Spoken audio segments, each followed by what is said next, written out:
When class starts building construction on Monday nights, you guys are off and running to chapters 1, 2, and 3.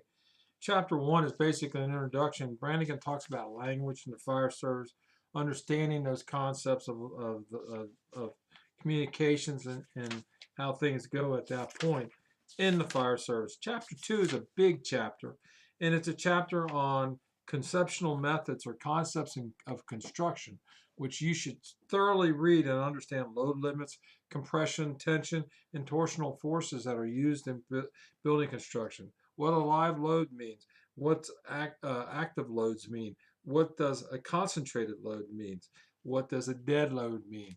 All those things are pertinent to where you're at, including wind loads, impact loads, and how buildings are put together. Diagonal bracing, you're looking at different concepts of bracing. You're also looking at impositions of loads, where they stand at certain points. What is an eccentric load? That's on page 19 in your book. Correction, page 19 in your book, in the first paragraph. The fire loads. What are we looking at? There's a representative how fire loads or peak loads are looked at on page 21. You also have to look at the balance of fire protection, what that's all about.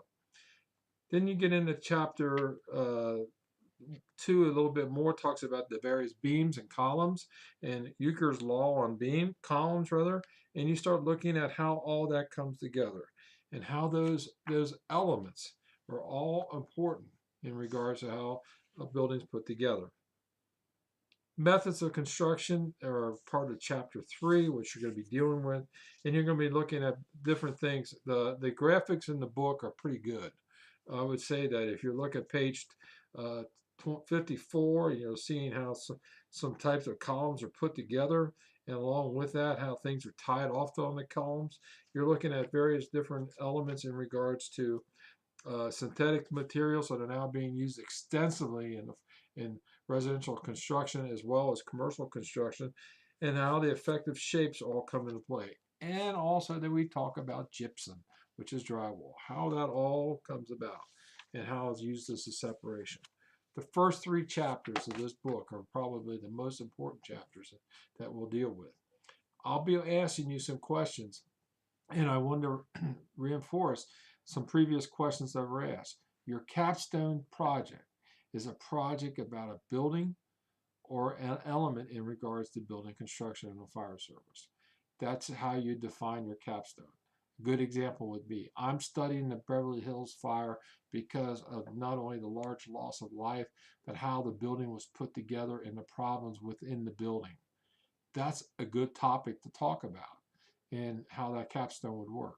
You want to look at the fact that you want to research it. You want to be able to express the problems with the background of significance. You want to introduce the problem. You want the background of significance. You want the literature review. You want the recommendations and the results that you found from your studies and all that. That brings a capstone together. That brings your topic full circle, as I would put it. The other part of this is you're going to be dealing with some fire loss questions. This isn't about what went wrong at a fire. This is about why this building burned and why there was firefighters put in a situation that they couldn't recover from. It's about building construction. A lot of people think it's nothing but a line of duty questions I'm asking you. No, they're important questions. When one of the important questions is use your head as far as fire science go. We talk about flow path, we look at burn time, we look about response times. Think about it. If the alarm is delayed and you're 20 minutes into a fire before the bell even rings, and you get on the scene within 6 to 8 minutes, you're 20 minutes into a collapse zone. So you got to be careful when you start looking at these problems. What are they going to do? If you naturally have any questions, by all means, contact me directly. I want everyone to do well. As you start your capstone, if you have problems, please let me know. I'll walk you through it. I'll help you the best I can. This class isn't about trying to be difficult or incohesive in regards to how you're looking at things. This class is about building construction, and it's talking about the elements of construction and what outcomes have happened over the years. Don't forget, interior finishes are just as important as exterior finishes. The other thing I wanted to bring out, please look at your assignments that are all posted in discussion boards. That's where you put your assignments, that's where your discussions will occur, and that's where your feedback from me will occur. Discussion board is where it's at.